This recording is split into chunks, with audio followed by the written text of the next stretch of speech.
সংবিধান দেশের মানুষের অধিকার রক্ষার জন্য রচিত হয়েছে। গত 17 বছর শেখ হাসিনা দেশের মানুষকে অত্যাচার নিপীড়ন করার পর ছাত্র জনতার আন্দোলনের মুখে 1400 লাখ মানুষ মারার পরে দেশ থেকে পালিয়ে যায়। এরপর ডক্টর ইউনূস অভ্যন্তরীণকালীন সরকার হিসেবে দেশের শাসনভার গ্রহণ করে। এরপর ছাত্র জনতা তার কাছে গিয়ে বলে, আমাদের পরিবর্তন প্রয়োজন, দেশের আইন পরিবর্তন প্রয়োজন, যাতে করে আরেকটা স্বৈর শাসক সৃষ্টি হতে না পারে। এজন্য তারা ৮৪টি ধারার একটা প্রস্তাব ইউনূস সরকারকে পেশ করে। ইউনূস সরকার ৩৭টা প্রস্তাব তারা নিজেরা পরিবর্তন করবে বলে অঙ্গীকার করে এবং বাকিগুলো নির্বাচিত সরকারের হাতে তুলে দেয়। তখন বিএনপি সহ বড় বড় কয়েকটা রাজনৈতিক দল এটার বিরোধিতা করে। তখন ইউনূস সরকার বলে, জনগণকে জিজ্ঞেস করি তারা কি সংস্কারের পক্ষে নাকি বিপক্ষে।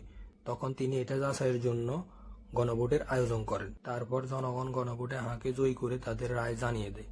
নির্বাচনের আগে কথা ছিল যে দল সরকার গঠন করবে তারা বাকি ৪৭টা ধারা পরিবর্তন করবে।